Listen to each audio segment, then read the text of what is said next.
France Info. Bonjour Yann Bertrand. Bonjour.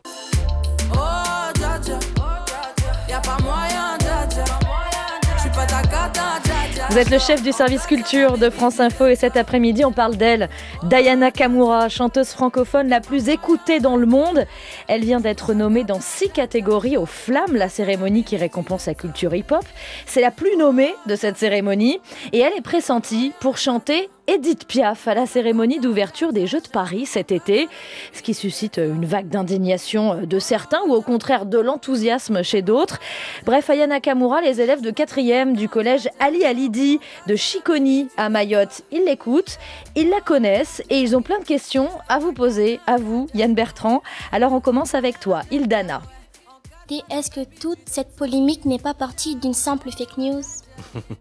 Alors non, c'est pas parti d'une fake news, c'est parti d'un off, comme on dit, c'est-à-dire une parole du président de la République qui a été recueillie par un journaliste d'un média et qui disait que oui, Aya Nakamura pourrait très bien chanter à la cérémonie d'ouverture des Jeux Olympiques. Un off, donc ce n'est pas officiel, mais ce n'est pas une fake news non plus. Depuis, il y a eu beaucoup de débats autour, mais il y a eu aussi beaucoup de faits qui prouvent qu'elle serait parfaite pour le rôle, puisque même les héritières d'Édith Piaf ont dit qu'elle serait parfaite. Donc la fake news, elle n'est pas là. En revanche, on n'a toujours pas la confirmation. Donc tant qu'on ne l'aura pas, on ne la donnera pas à l'antenne. Céliane, à toi. Quels sont les arguments des haters concernant la représentation de Aya Nakamura ? Les arguments sont nombreux et ils sont parfois un peu crapoteux, si je peux dire, de ce côté-là. Il y a évidemment le fait que certains n'aiment pas sa musique, tout simplement. Il y a les gens qui disent elle ne parle même pas français parce que dans ses textes, elle utilise la langue française un peu comme elle le veut, avec des mots d'argot, avec des mots étrangers aussi, venus du Mali, notamment de son pays d'origine. Et quand je disais des arguments un peu moins entendables, beaucoup moins entendables même, il y a un fond de racisme. Évidemment, Aya Nakamura est une chanteuse noire et certains, on va dire pour se rassurer, à l'extrême droite de l'échiquier politique notamment, n'acceptent pas qu'une jeune femme née au Mali mais élevée en France, qui est française à part entière, puisse représenter la France ou en tout cas l'universalité des Jeux Olympiques, et ils disent absolument pas question qu'elle chante. Ildana, tu as une nouvelle question. Chanter sur du Édith Piaf, ce serait pas un peu dépassé par rapport à notre génération ? Alors Ildana, je t'invite déjà à écouter du Édith Piaf parce que finalement il y a beaucoup d'aspects d'aujourd'hui dans sa musique et tu pourrais peut-être aimer, on sait jamais. Alors dépassé, non, c'est un style musical qui aujourd'hui n'existe plus, on va dire. C'est de la chanson française avec les enregistrements de l'époque, ça grésille un peu, donc on a toujours l'impression que c'est très vieux. Mais Édith Piaf chantait des thèmes universels qu'on chante toujours aujourd'hui. Tu sais, il y a beaucoup l'amour, il y a les rencontres, les relations, il y a Paris, la France. Et Édith Piaf est plus contemporaine que jamais parce qu'elle reste encore l'une des artistes féminines aujourd'hui qui vendent le plus et qui font le plus parler dans l'industrie de la musique française. Elle a été aussi, comme Aya Nakamura, l'artiste la plus écoutée dans le monde. Enfin, la plus écoutée, il n'y avait pas le streaming à l'époque, mais en tout cas celle qui avait le plus de succès à l'époque, dont les ponts sont nombreux entre Aya Nakamura et Édith Piaf. Et elle aussi, elle avait un certain parler de la rue. Exactement, elle avait cet aspect un peu titi parisien avec beaucoup d'argot aussi, son accent qui est très particulier quand on l'entend aujourd'hui. À l'époque, il y avait d'ailleurs quelques critiques, mais le temps a effacé un petit peu tout ça et je suis prêt à parier que le temps effacera aussi toutes les critiques sur Aya Nakamura. Justement, Sohazari, à toi. Comment fait-elle pour ne pas pour ne pas réagir au discours de haine ?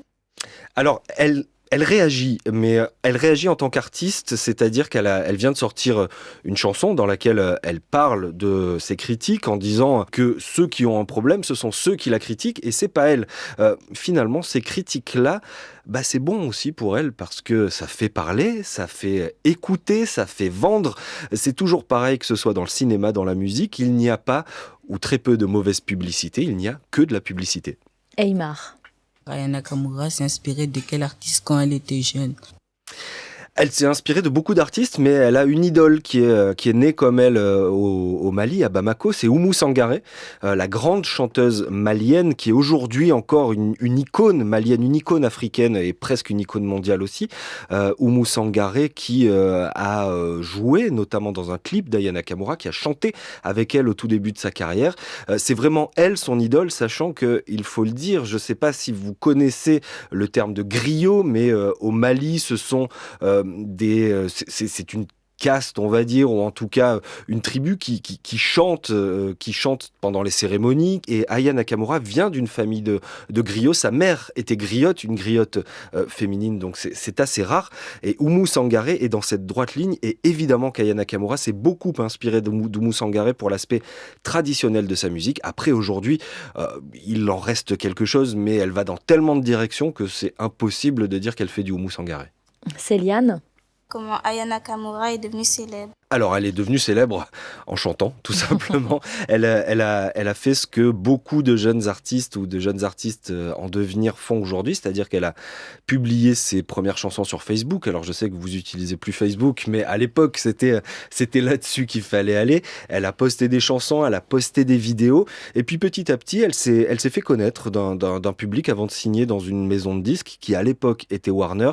C'est là qu'elle a sorti ses 2 premiers albums, et c'est allé vraiment très vite pour elle, avec un tube qui a absolument tout lancé, en tout cas au niveau médiatique et grand public pour elle, c'était évidemment Dja Dja. Une dernière question avec toi, Zayan. Est-ce que le style musical d'Aya Nakamura est son idée ou est-ce qu'elle est à l'origine de quelqu'un d'autre pour faire le buzz? C'est une question intéressante et ça vaut pour beaucoup d'artistes. Alors c'est globalement son idée parce qu'elle revendique être la seule à la barre de son projet, ou en tout cas d'avoir le final cut, le dernier mot sur son projet.